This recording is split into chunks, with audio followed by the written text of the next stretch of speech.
সেই ডিপ্ৰেশ্যন আৰু যিটো ড্ৰাগছ এডিকশ্যন এতিয়া যিমান দেখিছোঁ আমি বেয়া বস্তু খাবলৈ লৈছে ৰাইজে সৰু ল'ৰা একদম সৰু ল'ৰা একেবাৰে সৰু ল'ৰা ৰিহেবত থাকে হয় এতিয়া সেইবিলাকে যদি আমি জিমলৈ আহে এতিয়া বহুতখিনি সমাজখনৰ প্ৰতি মানে নমস্কাৰ বন্ধুসকল, মই প্ৰাঞ্জল গগৈ আপোনালোকক স্বাগতম জনাইছোঁ মোৰ ইউটিউব চেনেল জীৱনৰ সংস্থাপনলৈ। কেনেকৈ স্বাস্থ্যৰ প্ৰতি এজন সজাগ যুৱকে বেংকত চাকৰি কৰাৰ উপৰিও ঘৰতে এটা জিম খুলি লৈ নিজৰ লগতে সমাজক সুস্বাস্থ্য প্ৰদান কৰিছে। আহকচোন তেখেতৰ লগত স্বাস্থ্য সম্বন্ধীয় দুআষাৰ কথা পাতোঁ।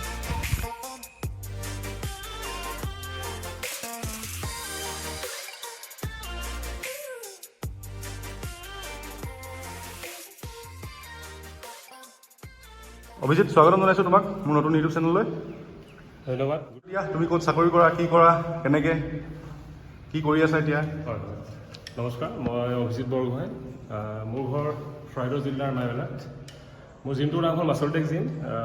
মই 2014 চনৰ পৰা শিৱসাগৰ ইউনিয়ন বেংক অফ ইণ্ডিয়াত কৰ্মৰত। এতিয়া এই জিমটোত কিমান টকাৰ টোটেল ইনষ্ট্ৰুমেণ্ট বা যি কিমান টকাৰ আছে, ইনভেষ্টমেণ্ট কিমান হৈছিলে এইটো জিম খোলোতে? হয়, মোৰ জিমত মই প্ৰায় 6.5 পৰা 7 লাখ টকামানৰ মই বস্তু ভৰাই ৰাখিছোঁ। এতিয়া কোনোবাই যদি ঘৰতে ভাবে যে মই জিম এটা আৰম্ভ কৰিম, হয়, কেনেকৈ এইটো কি মিনিমাম বস্তু লাগিব, কিমান টকা মিনিমাম লৈ তেওঁ আৰম্ভ কৰিব পাৰিব? 60,000 টকা খৰচ কৰিব লাগিব। হয়, মিনিমাম চাগে এইখন বেঞ্চ লাগিব, ডাম্বেল স্কিল লাগিব, ডাম্বেল লাগিব, বাৰ লাগিব। বহুতো এটা মিছকনচেপ্ট যে জিম সৰু ল'ৰাই জিম মাৰিব নোৱাৰে বা এনেকুৱা ক'ব পাৰে যে কিবা এটা বয়স, আমাৰ এতিয়া ধৰি লওক আমাকো আগতে কৈছিলে যে পঢ়া শুনাৰ সময়ত জিম নাযাবি, ব্ৰেইনত ধৰি লওক কথা নাই মনত নাৰাখিব, এইবিলাক কেনেকুৱা কথাবিলাক কেনেকুৱা? আৰু এইটো এটা টোটেল মিথ হয়। এইটো টোটেলি মানে কিছুমান মানুহে ভাবে জিম মাৰিলে ওখ নহ'ব, ডাঙৰ নহ'ব, গ্ৰোথ নহ'ব, তেনেকুৱা একো কথা নাই।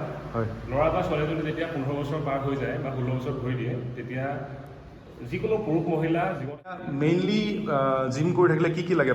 প্ৰটিন লাগে। মানে যদি ছাপ্লিমেণ্টৰ কথা তুমি কোৱা, তেতিয়া হুৱে প্ৰটিন অতিকৈ জৰুৰী। হুৱে প্ৰটিন, ফিছ অইল, মাল্টিভিটামিন, সেই তিনিটা ছাপ্লিমেণ্ট বহুত বেছি দৰকাৰী হয়। সেইকেইটাৰ কাৰণে আমি নৰ্মেল ডায়েটৰ পৰা সেইকেইটা পাব নোৱাৰোঁ। আৰু তাৰ অল্টাৰনেটিভ যদি আমি ধৰি লওক পইচা নাই ধৰি লওক খাবলৈ, তেতিয়া ঘৰতে থকা বস্তু খাব লাগিব। কি ধৰি লওক এতিয়া মই যেনেকৈ ক'লোঁ এতিয়া অলপ আগতে, কণী, মাছ, মাংস, ঘৰৰ চব্জি, ধৰি লওক ঘৰৰ পিনাট বাটাৰ খাব পাৰে। পিনাট বাটাৰটোতো এভেইলেবল হয় চবৰে দোকানতে। হয়, অনলাইনত অৰ্ডাৰ কৰিব পাৰে, নহ'লে ষ্ট'ৰৰ ল'ব পাৰে।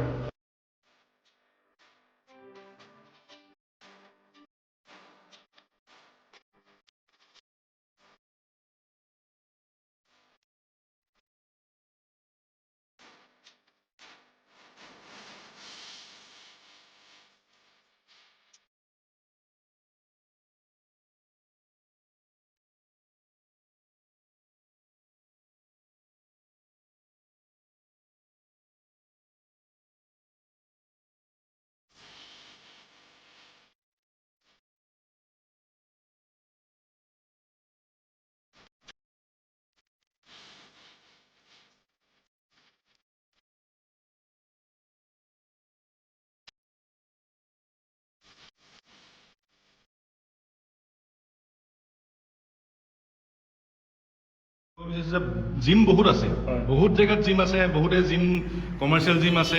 এই জিমটো দেখাইছোঁ কেলে তুমি চাকৰি এটা কৰি সময়খিনি মিলাই নিজৰ স্বাস্থ্যটো তেনেকৈ মেইনটেইন কৰি আছা, আৰু লগতে সমাজকো এই এটা সুস্বাস্থ্য অধিকাৰী কৰিবলৈ এটা আদৰ্শ দেখুৱাই গৈছা যে কেনেকৈ ইমানখিনি টাইমৰ পিছতো যে জিমটো কৰিব পাৰি। এটা ঘৰতে জিম খুলি লৈছা, 2জন বন্ধু আহি মাৰিছে, তেওঁলোকেও কিবা এটা অনুপ্ৰেৰণা পাইছে তোমাৰ পৰা। আৰু আচল কথা কি, মানুহে জিমত পইচা খৰচ কৰিলে, এতিয়া কৰিলে পিছলৈ আমি বেমাৰ পইচা কম খৰচ কৰিব লাগিব, সেইটোতো সঁচা কথা এটা। জিম মাৰিলে ডেইলি এখন ৰুটিন ফ'ল' কৰিবলগীয়া হয় নেকি? যে সোমবাৰৰ পৰা শনিবাৰলৈকে এইখিনি মাৰিব লাগিব, এনেকুৱা কিবা আছে নেকি? কোনোবা দিন ৰেষ্ট ল'ব লাগে, কিমান দিনৰ মূৰত ৰেষ্ট ল'ব লাগে, কেনেকুৱা? নিশ্চয়।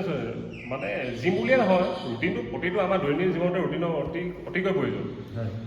ৰুটিন নহ'লে আমি জিমটো প্ৰপাৰলি কৰিব নোৱাৰিম নহয়। কোনো এটা মাচুল ট্ৰেইন কৰাৰ পিছত যিটো মাচুল ৰেষ্ট দিব লাগে, তেনেকৈ হ'লেহে আমি ৰুটিনখন ভালকৈ ফ'ল' কৰিব লাগিব। ৰুটিনখন ফ'ল' কৰিলে ধৰি লওক ভাল এটা আমি ৰিজাল্ট পাম।